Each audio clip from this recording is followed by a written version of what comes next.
Oui, oui. C'est parti. Recording in progress. Bien, eh bien, je vais commencer cette conférence, qui n'est pas celle qui devait passer aujourd'hui pour des raisons de disponibilité du conférencier principal qui était prévu. On va improviser et en accord avec Marc, je vais vous donner cette petite conférence que j'avais donnée le 17 septembre dans le cadre des Journées du patrimoine à la Maison des Falins, à côté du Q. Sur le titre qui m'avait été proposé, Entre terre et mer, le Q Évran, une gare pour le pays des Falins. Très bien. Et puis, moi, j'ai donné un sous-titre à cette conférence qui serait plutôt quand le rapide de Paris à Dinard s'arrêtait en gare du Q. Mais oui, vous allez voir que pendant une bonne vingtaine d'années, les trains qui allaient de Paris à Dinard s'arrêtaient dans ce petit village du Q. On y va? On y va? Nous sommes 10 participants pour le moment. Allez. Donc, commençons notre première slide. Effectivement, si vous regardez cet extrait du bon vieux Schex, vous voyez Paris, regardez plutôt la ligne Montparnasse, et vous voyez qu'il y avait un train qui partait de 20h43 à 20h43, train de nuit donc, pour arriver à Dinard à 8h03. Il y en avait un autre, je crois, voilà, ça c'est un express de jour, 9h25, 19h11, le rapide de jour. Rapide, c'était rapide à l'époque, hein. Et tous ces trains, ils s'arrêtaient en gare du Q Évran. Pourquoi? Eh bien, c'est un peu ce qu'on va développer. On va faire un tout petit peu d'historique des chemins de fer.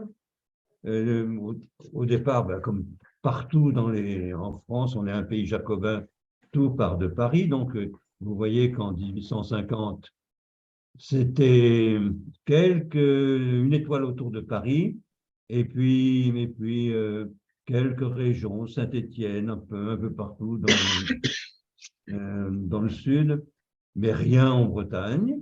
Quelques années après, déjà, on est en 1860, là, on a le train qui va à Rennes, ouais, mais il y a encore un grand trou blanc autour de la pointe de Bretagne. 20 ans après, 1870, là, les lignes qui arrivent à Rennes vont jusqu'à Brest, mais en fait par deux lignes, une ligne au centre, on va dire, puis une ligne au sud, et il y a une ligne à Saint-Malo. Donc, 1870, Saint-Malo est relié à Paris, on va dire. Mais c'est le moment de parler du plan Freycinet. Qu'est-ce que c'est que le plan Freycinet? C'est un gigantesque programme de développement économique. Freycinet, c'était un ministre, hein, qu'est-ce qu'il était? Il était ministre des Travaux publics, Charles de Freycinet, qui s'appelait d'ailleurs, il avait une double particule, Charles de Freycinet, qui était donc, malgré sa noblesse, un homme de gauche, très social, et il voulait absolument réduire la fracture sociale, donc développer l'économie de la Bretagne, de la France. Il avait beaucoup voyagé en Europe, il connaissait le développement industriel des pays voisins de la France, l'Angleterre, la Belgique, et il savait bien que la France était en retard pour ça. Donc, il fait ce plan en 1878 d'un développement, d'un désenclavement, on dirait maintenant, à travers le chemin de fer, mais également à travers les canaux, etc. c'était un compromis politique. Hein. L'État s'engageait à racheter toute une série de petites lignes privées déficitaires en échange pour les autres compagnies privées, à l'époque c'était des compagnies privées, de construire les lignes qui étaient prévues dans le plan Freycinet, le fameux plan Freycinet. Voilà l'état des régions qu'on avait à l'époque. Hein. Vous connaissez ça, les chemins de fer, le Nord, la Compagnie de l'Est, le fameux Paris-Orléans, le PLM, Paris-Méditerranée, etc. Voilà la loi du 17 juillet. Elle classait 181 lignes de chemin de fer d'intérêt général. Et qu'est-ce qu'elle disait de précis qui nous intéressait, nous? Eh bien, c'était la ligne numéro 65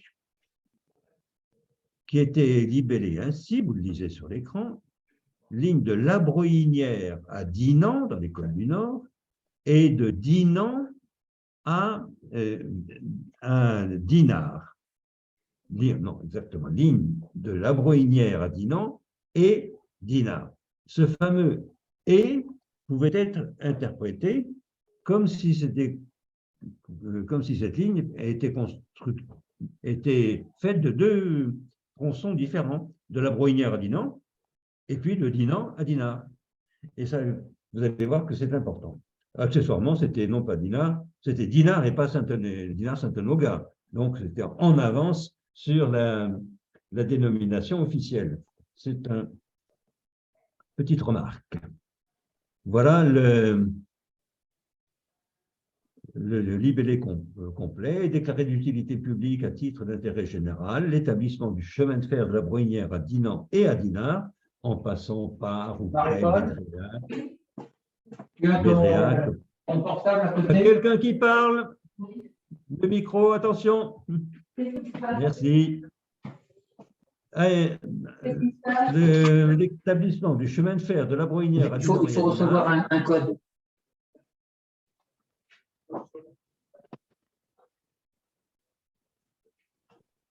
En passant par ou près Médréac, Louane, Le Kiou, Saint-André-des-Eaux, etc.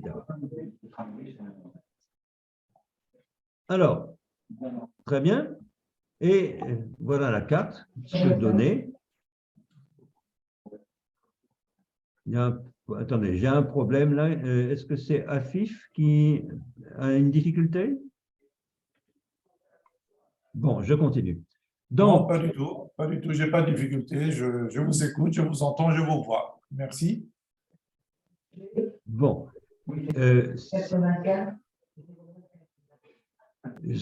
Peut-être celui qui vient d'arriver, là, je ne sais pas.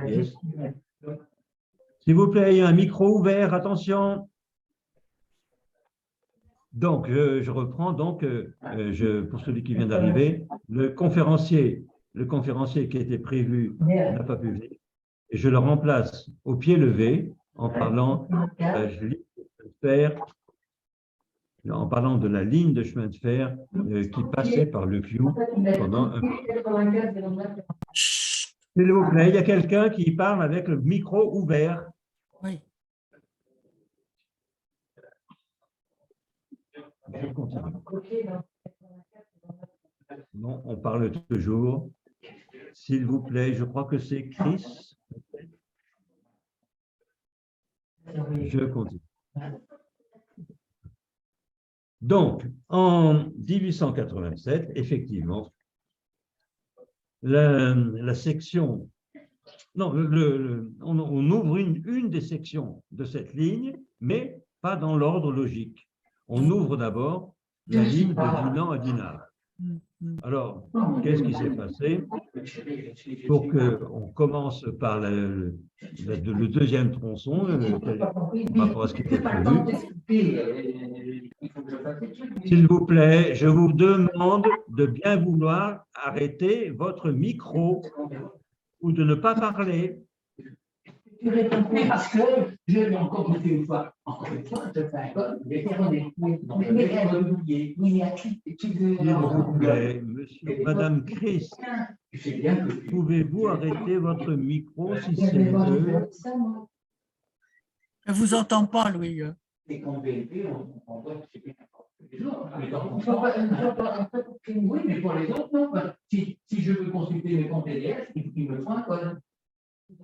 Il me fait rien. Bon, est-ce que maintenant tout le monde m'entend?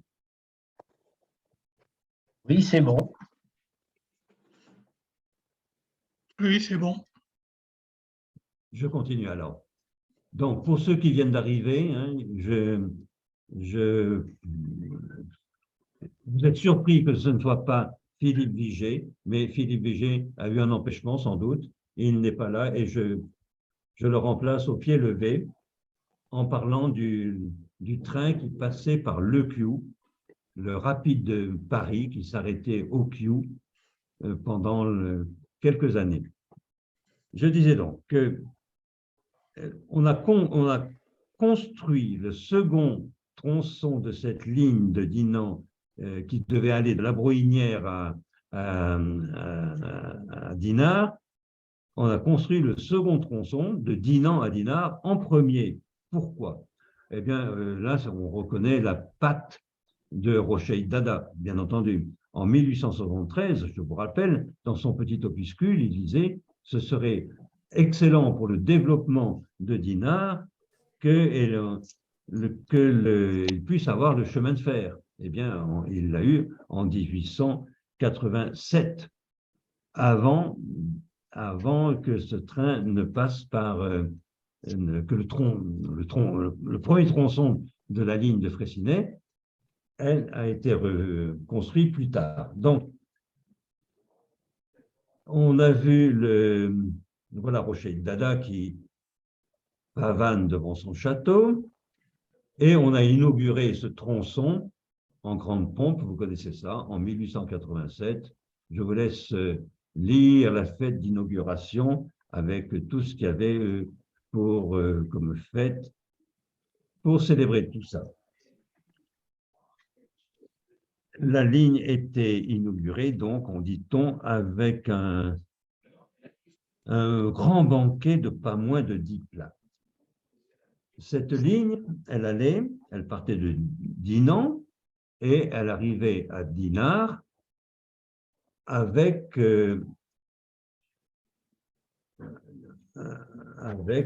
passant par Plévin, par Pleury, etc. Et maintenant, il faut voir comment on pouvait la raccorder à Paris. Hein.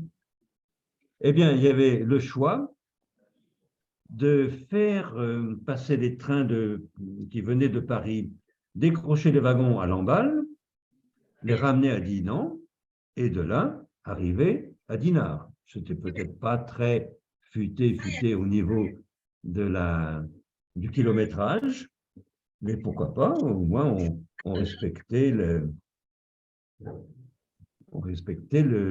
trajet. Mais on pouvait aussi partir de Rennes vers Saint-Malo et à Dole aller directement par ce qu'on appelait cette bretelle de Laïs, ici, je ne sais pas si vous voyez mon pointeau sur le schéma, aller directement à Dinard. Oui, mais alors là, les gens de Dinan, ils n'ont pas été d'accord. Parce qu'ils ont dit, mais non, nous, on a besoin du train de Paris aussi. Alors, vous imaginez, et d'ailleurs, ils se sont forts de ce qui était écrit dans la loi Fraissinet, les trains qui partaient de Rennes, les wagons étaient décrochés à Dole et venaient à Dinan et repartaient ensuite à Dinard. Tout le monde était content, c'était un peu plus long, mais enfin, c'était respecté. On pouvait aussi, et ça, il a fallu attendre que la ligne de la Brohinière à Dinan soit construite. Alors là, on décrochait les wagons à la Brohinière, un train venait les chercher et passait par toute cette ligne passaient à Dinan et venaient finalement à Dinard.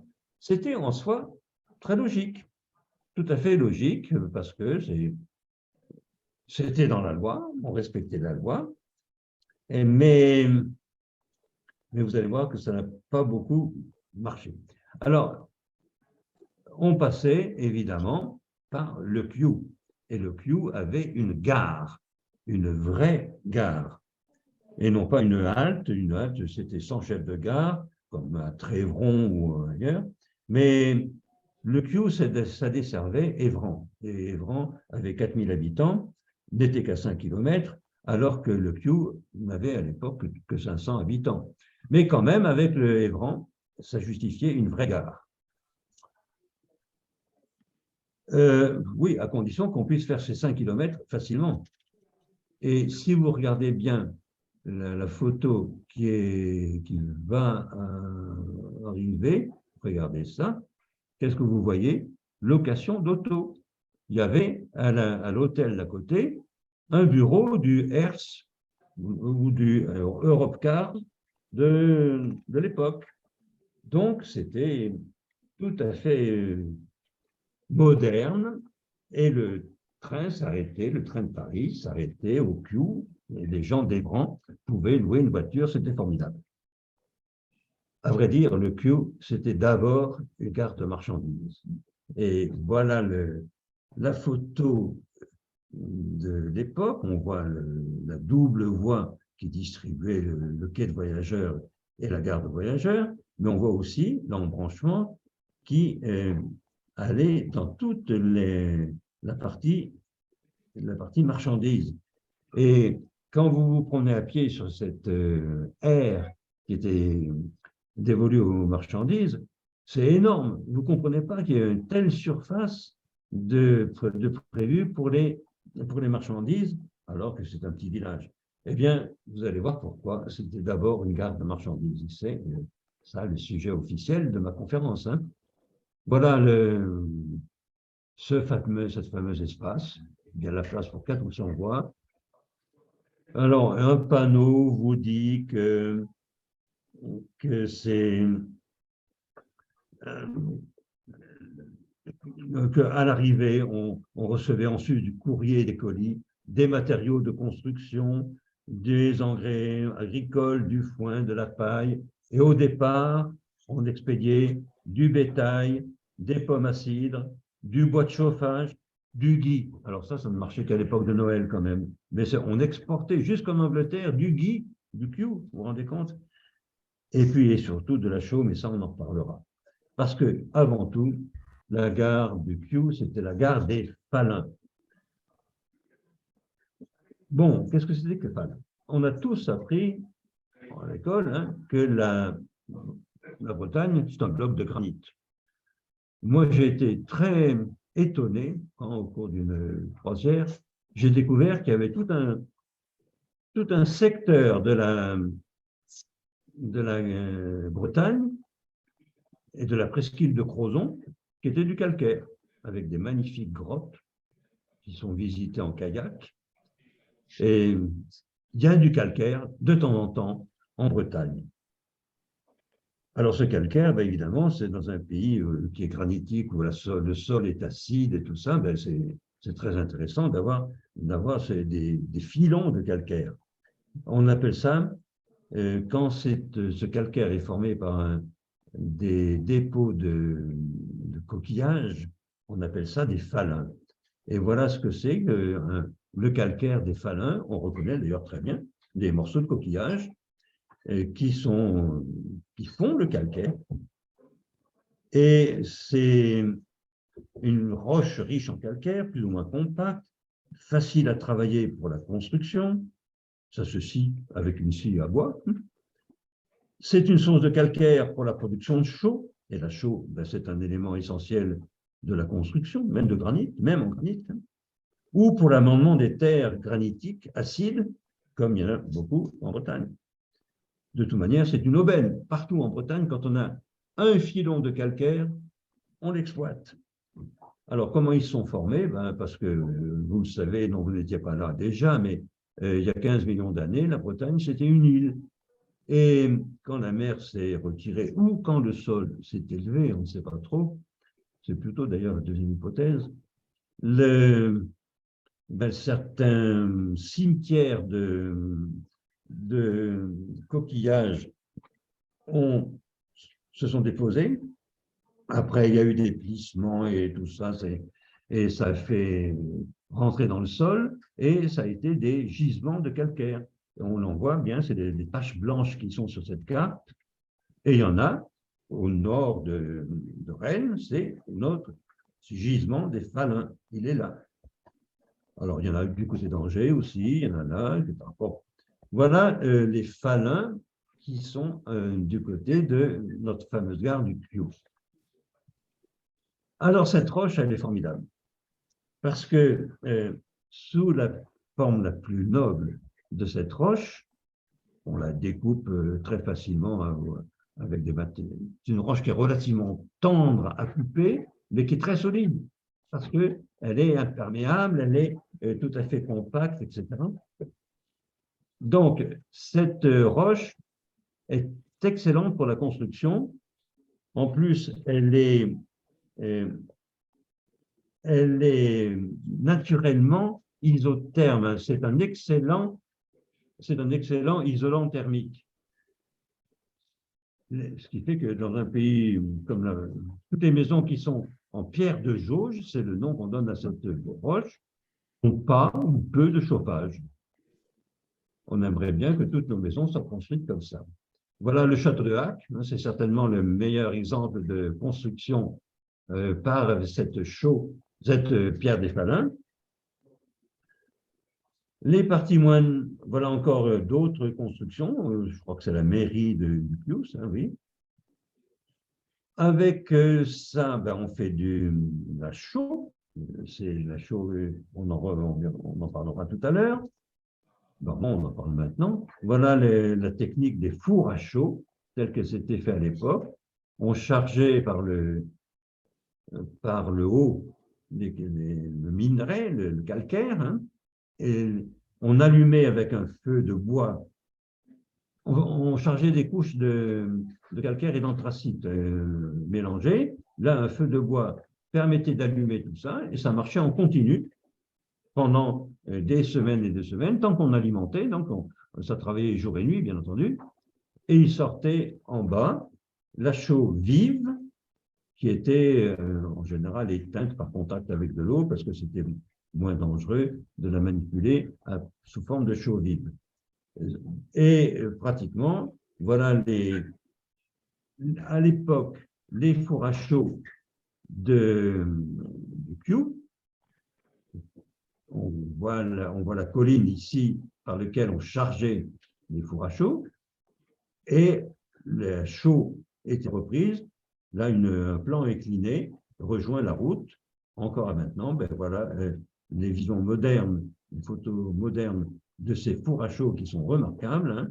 C'est les fours à chaux Bougeard. D'ailleurs, on doit voir pardon, je reviens en arrière, si c'est possible. Donc, bon, c'est les fours à chaux des établissements Bougeard, qui ont été repris ensuite par l'entreprise Timac, bien entendu. Bon, voilà, vous avez compris la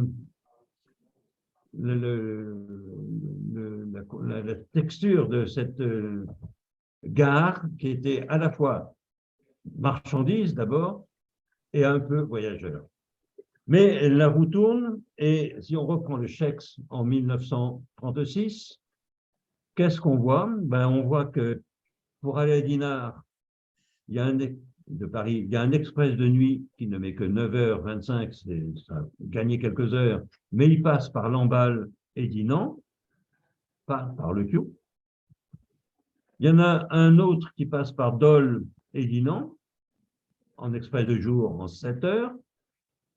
Il y a un rapide de jour par la même voie qui ne met que 6h24. Un autre en 6h42, mais là, il faut changer à Dole. Et puis, oui, la gare de Piou, ça va. Il y a quelques quelques trains entre Rennes et Dinan qui s'arrêtent au Kew. Mais ça a perdu le prestige du train de Dinard. Ben oui, c'est la roue qui tourne.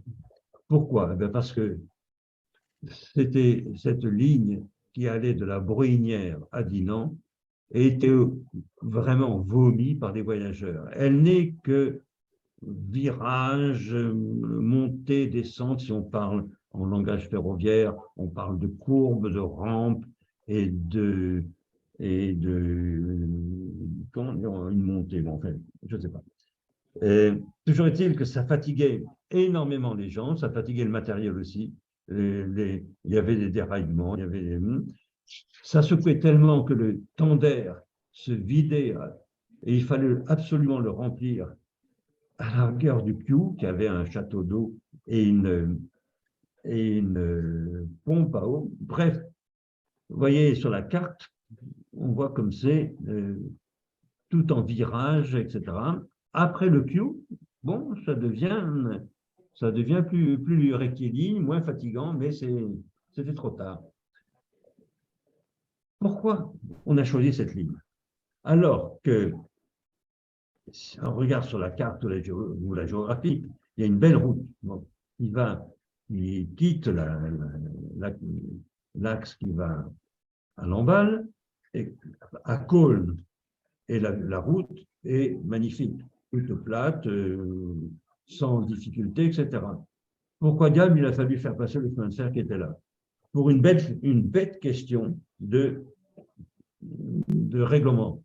La loi disait que la ligne serait de la Bruynière à Dinan.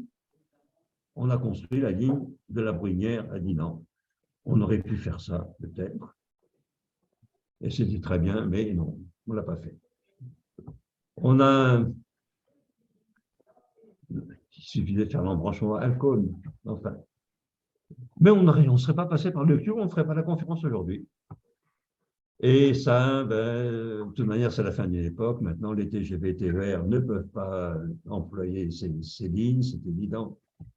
En 1947, ça a été le dernier train de voyageurs qui passait en gare du Kew par la Bruynière Dinan.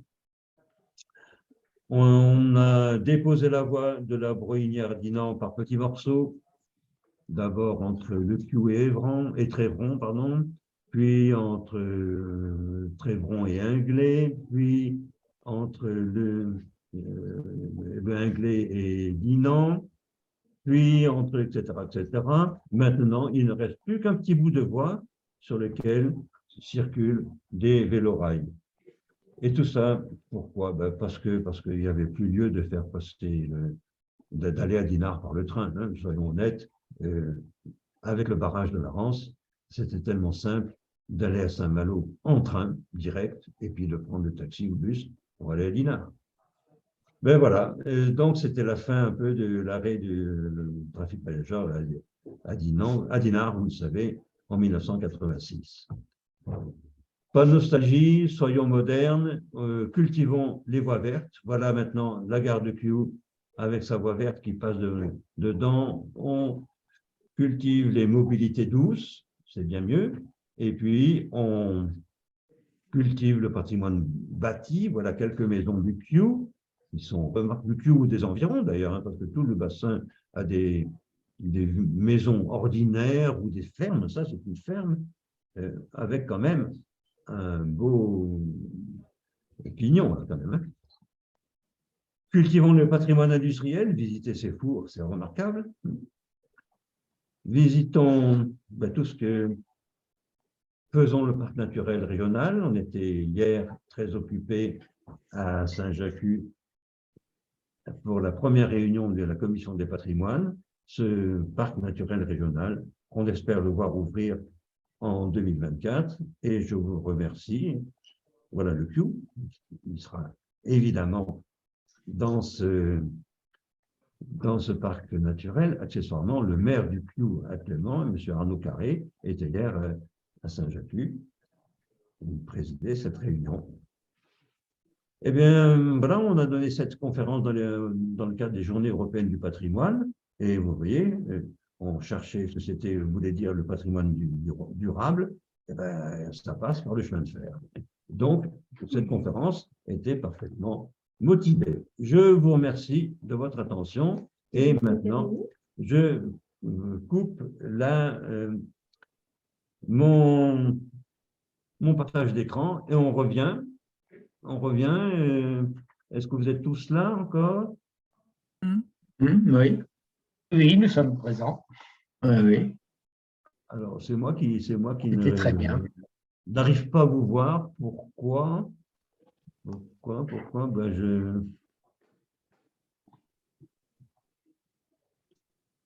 ben alors, Est-ce qu'on là, On monte là-dessus. pourtant, on a rebranché, nous. bon, vous me voyez? Oui. Oui, oui, on vous voit, Oui. Louis. Ah oui, Pas de ben, c'est problème. parfait. Oui. Alors maintenant, Jean-Louis, à toi d'animer la réunion. On n'a peut-être pas besoin, par contre, de ce tableau juste devant nous, là. Oui.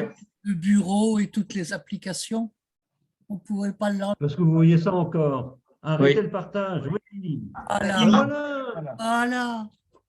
Et Ah, maintenant, on est bien, là. Bon, ben, ma foi, Voilà. avez-vous des questions à poser à Louis Jourdan? Non.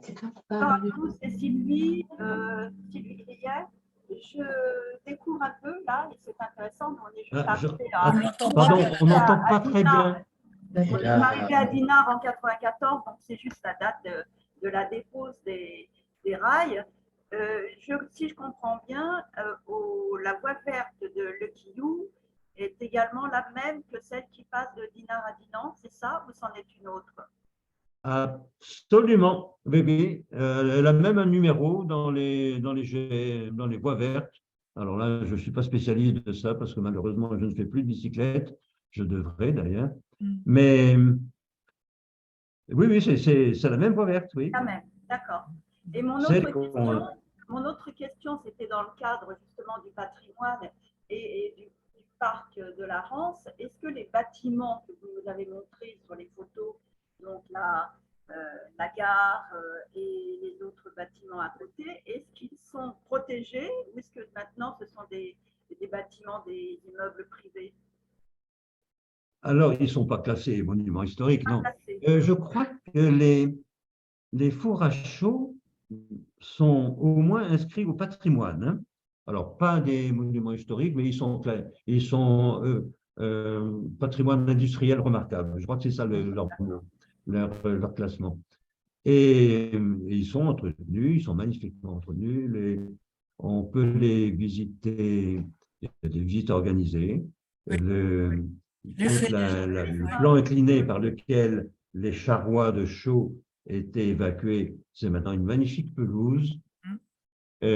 Donc, c'est vraiment ce village du Quillou est très intéressant. La voie verte passe à côté d'une villa gallo-romaine. Donc, ça vaut le coup de passer une journée là-bas, hein.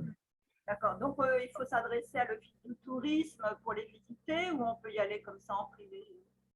Alors, c'est bien de prendre contact avec l'office de tourisme de Dinan. C'est l'office de Dinan qui pilote la maison des Falins, qui est à 2 km de la gare du Quillou, hein. Et cette maison des Falins, c'est ce qu'on appelle, si vous voulez, un espace de partage, non? C'est la biodiversité grâce aux Falins. Oui, mais il y a un mot dérivé du canadien, de médiation, voilà. C'est une maison où on présente, par exemple, différentes roches de Quillou sont présentées dans des bacs, soit en solidifié, soit en poudre, et les gamins adorent mettre les mains à l'intérieur. C'est vraiment très, très bon, hein.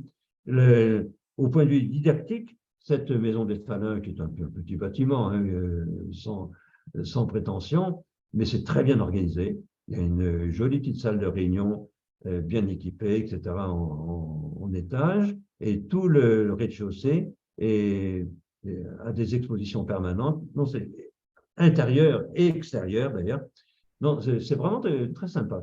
Ce qu'ils font au Kew est Ça nous donne vraiment envie d'y aller. méritoire. Voilà, ça nous donne envie. Allez-y, absolument, oui, oui. Ok, merci. Je pourrais suggérer une sortie, c'est aller dans la Manche, visiter les fours à chaud de Raigneville, qui sont très intéressants. Alors, dans mon travail sur les fours à chaud, oui, j'ai vu les fours à chaud de Raigneville. Raigneville. Oui. Et merci Jacqueline, c'est une bonne suggestion. Oh là là, on l'a fait hein, quand, quand j'en étais responsable, mais c'est vraiment intéressant. Mhm. D'ailleurs, je ne sais pas Bien. pourquoi ça a disparu. Là. Je ne vous vois plus du tout, mais ce n'est pas grave, je vous entends. Jean-Louis, D'autres questions? À côté des fours à chaud, on peut voir aussi les carrières. On voit une coupe des carrières aussi. On voit des différentes strates aussi de pierre. oui, oui, je vous en ai montré une en Oui, début exactement. Oui, tout à de fait. diapo, là. Oui, oui, oui, absolument.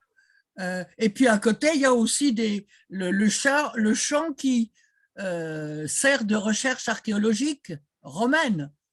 En été, il y La a, villa gallo-romaine, oui. ouais, oui, en été, il y a des chercheurs qui sont là pour expliquer aussi comment ça se passe. Encore aujourd'hui, Oui, oui, oui, oui, oui, oui. C'est très intéressant. Oui. Ok, merci beaucoup, Louis. Ciao, ciao. Eh ben, merci. Merci. Il me reste à te remercier, Louis, d'avoir su prendre au pied levé. Ben écoute, Merci, on y Louis, est et arrivé. puis bravo. Et puis C'est pas évident de reprendre comme ça sans avoir préparé les choses forcément. Merci Louis, bravo. voilà, ben merci à Merci. vous. Et puis, Merci beaucoup. la prochaine fois, on essaiera de faire quelque chose de bien plus structuré. En tout cas, merci de votre attention et on va couper l'enregistrement. Merci, Louis. Merci. Merci Louis et bonsoir à tous. Bonsoir à Voici. tous. Au revoir à tout le monde.